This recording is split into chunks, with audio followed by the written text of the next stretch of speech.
თქვენი შვილები თელავსა და გორში კი არა, საერთოდ საქართველოში არ სწავლობენ. თქვენ ევროპული კეთილდღეობა, დასავლური განათლების ცენზი მხოლოდ საკუთარი ოჯახებისთვის გინდათ, თუმცა ქართველ სტუდენტს თამამად იმეტებთ ღამეების თევისთვის და მძიმე შრომისთვის. რამდენად შორს უნდა იდგე ახალგაზრდებისგან, რომ ვერ ხედავდა მათ რეალურ პრობლემებს, ვერ ხედავდა, რომ სტუდენტებისთვის მთავარი გამოწვევა ბევრი ფაკულტეტი ერთ უნივერსიტეტში კი არ არის, არამედ სოციალური მდგომარეობა. მოდი პირდაპირ ვთქვათ, ქართველი სტუდენტის ყოველდღიურობას დოშირაკი ჰქვია. დაბალი ხარისხის იაფასიანი საკვები გახდა სტუდენტური ცხოვრების სიმბოლო თქვენს ხელში. სტუდენტები საცხოვრებელთან მიმსგავსებული ფართის ქირაში იხდიან იმპულსს, რომელსაც ღამის ცვლებში მარკეტებში და სხვა დამხმარებელ სამუშაოებზე გამოიმუშავებენ. ასეთი გენიალური მოდელის მოფიქრების შემდეგ უბრალოდ მონიტორინგი მინდა გავწიო, რამდენი ქართველი მაღალჩინოსნის შვილი პირობითად 2026-27 წლიდან ისწავლის თელავის ან გორის უმაღლეს სასწავლებელში. თქვენი შვილები თელავსა და გორში კი არა, საერთოდ საქართველოში არ სწავლობენ.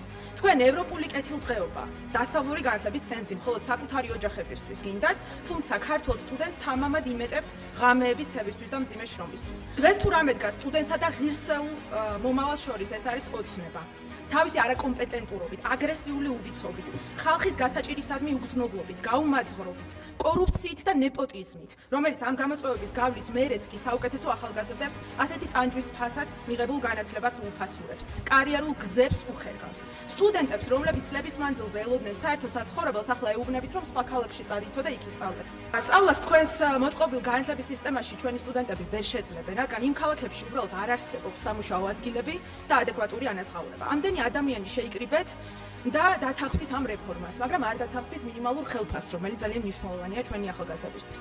კორუფციისთვის დაჭერილმა ღარიბაშვილმა სტუდენტებს გადასახადები მაინც გაუნახევრა, კობახიძეს მთავარი დამსახურება კი ის არის, რომ ლექციაზე დაცვის გარეშე ვერ შედის.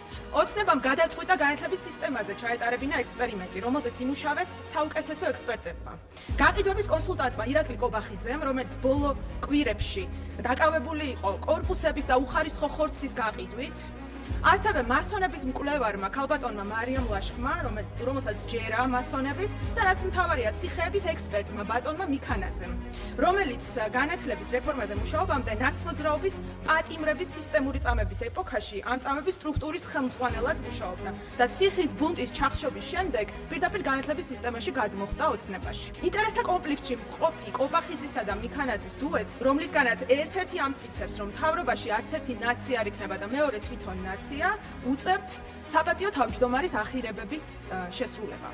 ამ სიის გაცნობის შემდეგ აღარავის უნდა უკვირდეს, რატომ მივიღეთ სისტემა, სადაც აბიტურიენტი ჯერ ფაკულტეტს ირჩევს და მხოლოდ შემდეგ კინდერ სიურპრიზში აღმოაჩენს